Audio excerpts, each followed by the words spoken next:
In today's Leeds news, who gets up opinions? Anthony will return to Bournemouth, and Leeds interested in Roma Bove.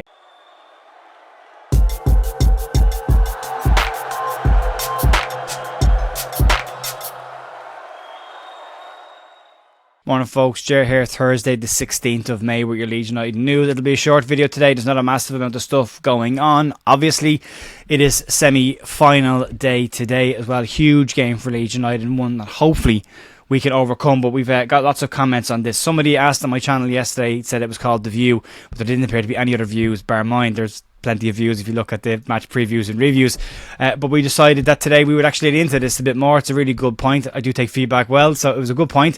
So we're going to look at some opinion pieces around tonight's game as well, and there have been plenty of pundits who have had their say on who they believe will get promoted in the final spot in the Championship this season and head to the Premier League. A long time admirer of Leeds United, Gabby Allen, who is notorious for his consistent criticism and mocking of Leeds United every single chance he gets on TalkSport, has had a change of heart. According to Lahore, he will be supporting Leeds tonight in the game against Norwich, and on TalkSport said that he has a soft spot for Leeds and Ipswich. Ipswich obviously promoted already, which means he will be supporting Leeds United heading into tonight. I would take that from Gabby with a monstrous pinch of salt there.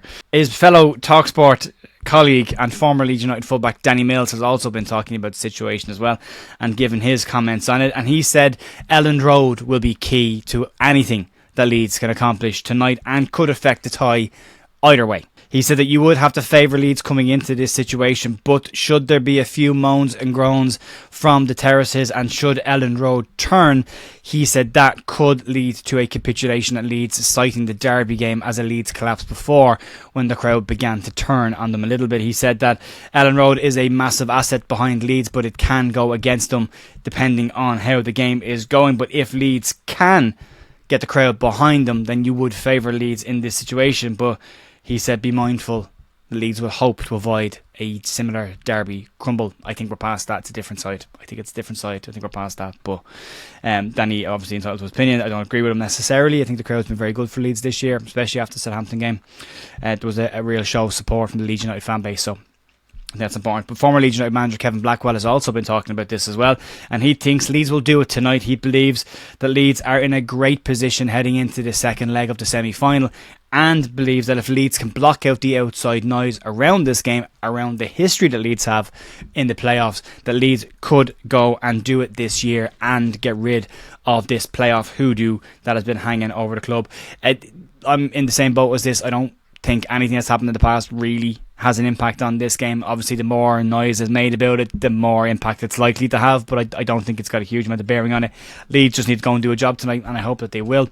Well, let's move on. Let's talk about some player exits and a potential player income. We'll start off with the exits, and Jaden Anthony's future with Leeds United appears to have finally been addressed. Bournemouth manager Andone Iraola has addressed the long-term future of Jaden Anthony. Anthony could be playing his final game for Leeds United tonight, depending on results. Hopefully it's a win. He gets one more game in the Championship final. But there has been talk around Anthony's future, with Bournemouth making Luis Sinisterra's loan move a permanent one earlier on this year. Bournemouth manager has now spoken to the Daily Echo and given his take on the player when he was asked about his plans for the on-loan winger. Iraola said that he has always liked the player. He rates him as a person as well as a player, and he cited the involvement the player had in their early Premier League games before he moved to Leeds on loan. He went on to say that he's a very good player to have in the dressing room because he can operate in multiple positions on both wings or as a number 10 as well, and he would like to have the player back at the club. So Anthony will return to Bournemouth this summer and play his football next season in the Premier Division, hopefully a division that Leeds United will be joining him in next season.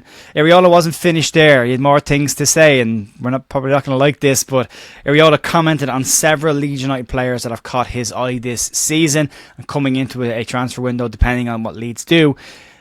he might be interested in taking a closer look at a few of these. And you won't be surprised that two of the names, Willie Gnonto and Crescencio Somerville, have been name-checked by Iraola, along with Dan James, who he's described all three of them as being in very, very good form this season, and three players that he very much likes. Obviously, Bournemouth have taken two players from Leeds United already this season, giving Leeds close to £60 million in transfer fees through Tyler Adams and Luis Sinisterra, and now possibly having another look at Leeds for more players.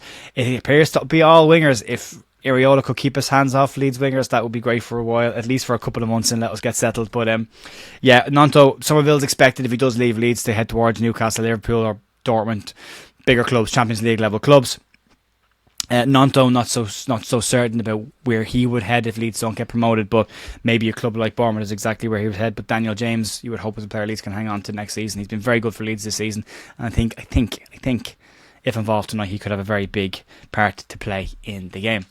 And then moving on to the final story of the day, and this is around a potential incoming reports coming out of Italy, as that Leeds might be having a look at a very young central midfielder in Italy. According to reports in Italy, Leeds may be looking to add to their midfield options for next season, and Rome may be a destination that Leeds look at. Rome's central midfielder Edoardo Bove is thought to be very unhappy with his current role at Roma, and has fallen down the pecking order under Daniele De Rossi's new look Roma side. But the midfielder was singled out for praise just after the turn of the year by Italian manager Luciano Spalletti. Spalletti, commenting on the player's emergence as a potential full international, said that Bove is now a certainty and a fine football player. However, since then, things changed at Roma. Daniele De Rossi came in as manager, and since Daniele De Rossi has come in February, Bove has only started 2 games for Roma as De Rossi continues to put his mark on the club. The player is now said to be unhappy with his involvement at the club, and Leeds have been name-checked in Italy as a club that may be a new destination for the player. According to outlets Roma Press and Il Tempo, the player and his agent are looking at opening talks with other clubs around a move forward for the player. The report also claims that Leeds have begun tracking the player over the last couple of weeks and could be a central midfield option that Leeds look to bring in. A Premier League return will obviously make any kind of transfers Leeds want to bring in from the bigger 5 leagues around the world easier, but you never know with the Championship. You never know what situation is going to be with sales and potential incomings next season. But who is Edoardo Bove? Just to give you a bit of background on this player, well, he's a 22-year-old central midfielder. He's 5'10" in height,